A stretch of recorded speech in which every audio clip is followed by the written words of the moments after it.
खटीमा नागरिक अस्पताल में चल रहे 20 बेड के कोविड वार्ड को बढ़ाकर 50 बेड का कर दिया गया है। विधायक खटीमा पुष्कर सिंह धामी की ओर से 50 बेड के कोविड वार्ड उद्घाटन को शुरू कर दिया गया। वहीं विधायक ने इस मौके पर कहा कि खटीमा में बढ़ते कोरोना संक्रमण के बाद जहां नागरिक अस्पताल में 20 बेड का कोविड वार्ड शुरू किया गया था, तो वहीं अब कोविड मरीजों की बढ़ती संख्या को देखते हुए बेड की संख्या बढ़ाकर 50 कर दी गई है। वहीं नागरिक अस्पताल में बन रहे 400 एलपीएम के ऑक्सीजन प्लांट को भी बढ़ाकर 1000 एलपीएम किया जा रहा है। साथ ही भविष्य में खटीमा सिविल अस्पताल को 100 बेड की क्षमता के साथ संचालित किया जाएगा। वहीं अस्पताल में वेंटिलेटर और आईसीयू के संचालित किए जाने की भी कोशिश की जा रही है, जिससे मरीजों को बेहतर इलाज मिल सके।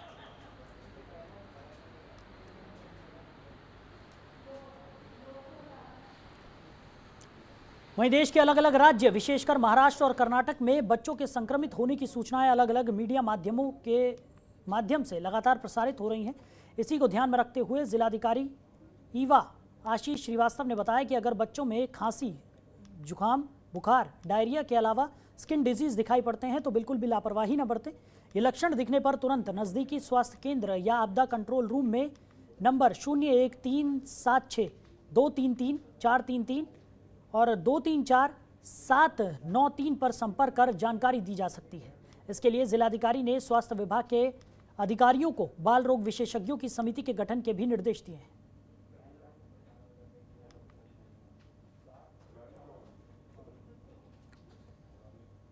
वहीं हरिद्वार में आम आदमी पार्टी के कार्यकर्ताओं ने चंद्राचार्य चौक पर इकट्ठा होकर प्रधानमंत्री मोदी हमारी वैक्सीन विदेश क्यों भेजी अभियान के तहत सांकेतिक प्रदर्शन किया और देश में हो रही वैक्सीन की कमी पर पीएम मोदी की नीतियों को दोषी ठहराते हुए कड़ी निंदा की।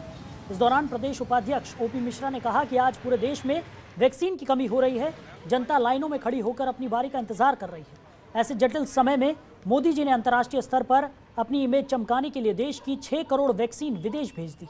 आज वैक्सीन की कमी से पूरे देश में हाहाकार मचा हुआ है। सरकार की कमियों पर आवाज उठाने वालों को सरकार जेल भेज रही है। वहीं पूर्व जिला अध्यक्ष हेमा भंडारी ने कहा कि मोदी सरकार बड़े बड़े दावे कर रही है, लेकिन मोदी सरकार के दावे हवा हवाई हैं। सेंटरों पर 2 मिनट में सारे स्लॉट फुल हो जा रहे हैं, जिससे जनता को निराश होकर लौटना पड़ रहा है। जब कोरोना की दूसरी लहर को लेकर WHO सहित वैज्ञानिकों ने चेताया था, तब मोदी सरकार बिहार और बंगाल चुनाव में व्यस्त थी। कोरोना महामारी में पूरा देश त्राही त्राही कर रहा है।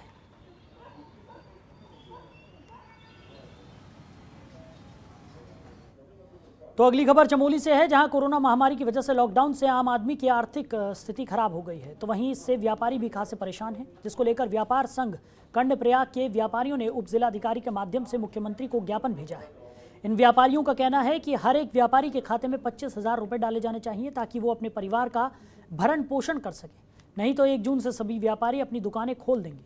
इन व्यापारियों का कहना है कि सरकार को अगर सबसे ज़्यादा कोई टैक्स देता है तो वो व्यापारी वर्ग है। व्यापारियों से ज़्यादा कोई सरकार को टैक्स नहीं देता और कोरोना महामारी की सबसे ज़्यादा मार व्यापारियों पर पड़ रही है, लेकिन सरकार की ओर से व्यापारियों की कोई मदद नहीं की जा रही।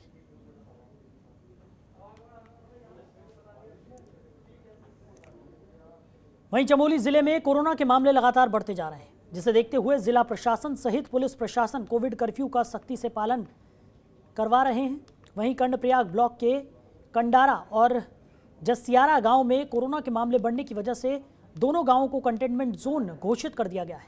उप जिलाधिकारी कर्णप्रयाग वैभव गुप्ता ने बताया कि कंडारा और जयासरा गांव में कोरोना के ज़्यादा मामले मिलने की वजह से कंटेनमेंट जोन इन्हें बना दिया गया है। यहां पर आवाजाही पूरी तरह से बंद रहेगी।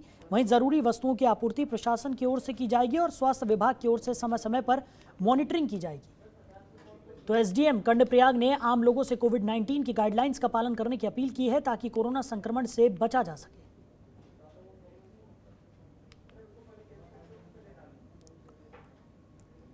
तो वहीं उत्तराखंड में लगातार हो रही मूसलाधार बारिश में उत्तराखंड के जांबाज पुलिसकर्मी कोरोना संकट झेल रहे लोगों के लिए अपनी सेवा भावना बनाए हुए हैं।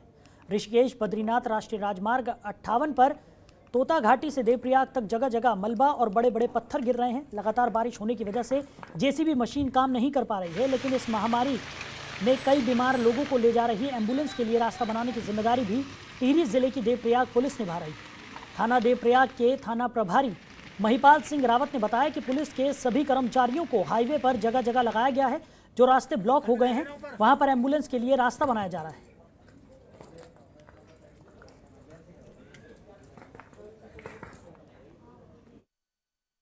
आवश्यक सेवाएं हैं केवल एम्बुलेंस और जैसे बीमार लोगों के ले जाने वाले वाहन ही इसमें अलाउ करवा रखे हैं। बाकी ऋषिकेश, मुनिकी रेती एवं कीर्तिनगर, श्रीनगर को भी अवगत करा दिया गया कि आप अनावश्यक रूप से वाहनों को ना भेजें इधर। और जो एम्बुलेंस जा रही है, अगर जगह जगह इसको कोई रोड अवरुद्ध हो रहा है, जहाँ पे हल्के पत्थर आ रहे हैं, तो मैंने अपने थाने के कर्मचारी लगा रखे हैं ताकि वो एम्बुलेंस के लिए रास्ता बना सके और जो उसमें बैठे हैं बीमार व्यक्ति वो तुरंत हॉस्पिटल पहुँच सके।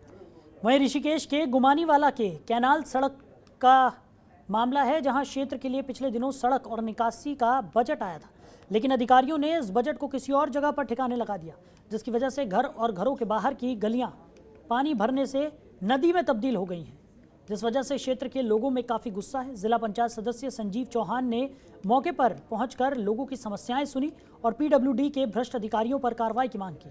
जिला पंचायत सदस्य संजीव चौहान ने बताया कि लापरवाह और भ्रष्ट अधिकारियों की शिकायत मुख्यमंत्री से की जाएगी।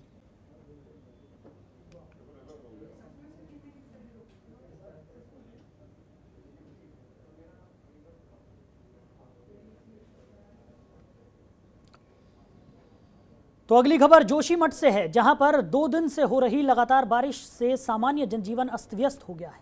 तो वहीं तपोवन को भंगुल से जोड़ने वाला वैकल्पिक पुल भी एक बार फिर से दैवीय आपदा का शिकार हो गया है। आपको बता दें कि बीते 2 महीने पहले आई तपोवन ऋषि गंगा की आपदा में भी ये पुल क्षतिग्रस्त हो गया था, जिसको फिर से सीमा सड़क संगठन की तरफ से बनाया गया था। पर इस पुल पर एक बार फिर प्रकृति का सितम गाज बनकर गिरा है और ये पुल एक बार फिर से धराशायी हो गया है, जहां पुल के टूट जाने से ग्रामीणों के आने जाने के सभी साधन बंद हो गए हैं, जिस वजह से लोगों को अब चिंता सता रही है कि वो किस तरह से आवाजाही करेंगे। तो प्रकृति के सितम के चलते लोगों का जनजीवन पटरी से उतर गया है।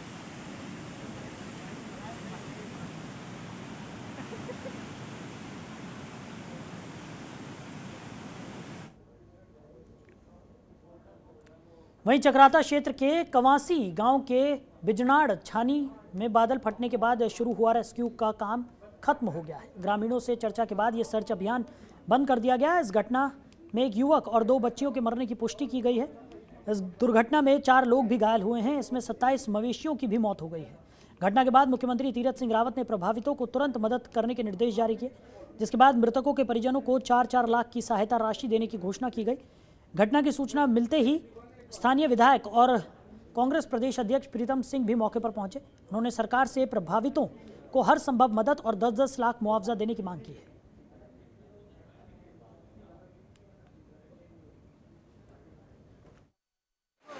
चाहे मैं रुद्रप्रयाग का या टिहरी का, देवप्रयाग का या उत्तरकाशी का या चक्राता का जिक्र करूं, बहुत क्षति हुई है। सरकार को देवी आपदा की जो नियम है उसमें शिथिलता बरतते हुए समुचित सहायता जो है परिवारजनों की करनी चाहिए। और मैंने पहले भी कहा कि जिनका कुछ नहीं बचा है, सरकार जो है 10-10 लाख रुपया उनको सहायता देने का काम करे। वहीं उत्तरकाशी में जहां 2 दिनों से हो रही भारी बारिश के चलते यमुनोत्री हाईवे पर कई जगहों पर भूस्खलन हुआ है, तो वहीं कई गांवों का संपर्क जिले से टूट गया है, जिसके चलते आपदा प्रबंधन को लगातार बारिश होने को लेकर लोगों को सड़क खोलने में काफ़ी दिक्कतों का सामना करना पड़ रहा है। दरासू खरादी किसाला पुल के पास पहाड़ टूटने से होटल और पशुओं सहित कुछ लोग बाल बच गए। साथ ही मलबा आ जाने से आवाजाही पूरी तरह से बंद हो गई, जिसको लेकर टीम रास्ते को खुलवाने का काम लगातार कर रही है और जेसीबी की मदद भी ली जा रही है।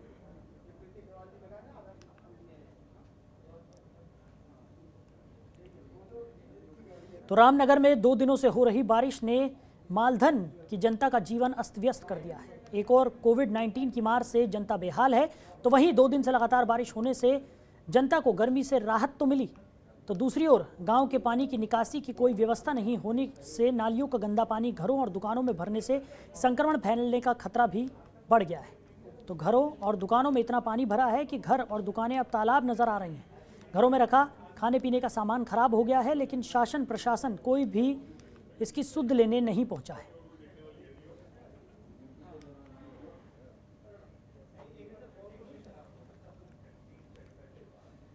तो वहीं पूरे प्रदेश में बीते 2 दिनों से मूसलाधार बारिश हो रही है। जिला उधम सिंह नगर के जसपुर के नई बस्ती मोहल्ले में रास्ते में और घरों में बारिश का पानी भर गया है, जिस वजह से लोगों को इस पानी से निकलकर आना जाना पड़ रहा है, जिससे लोगों को काफ़ी परेशानियों का सामना भी करना पड़ रहा है। लोगों की माने तो 2 दिन से लगातार हो रही बारिश से रास्तों में पानी भर गया है। इसकी शिकायत कई बार नगर पालिका अधिकारियों से की गई, लेकिन कोई कार्रवाई नहीं हुई और ना ही कोई नेता यहां आकर दिखाई देता है और समस्याएं सुनता है। और वहीं बारिश से कच्चे मकानों के गिरने का भी खतरा लगातार बना हुआ है।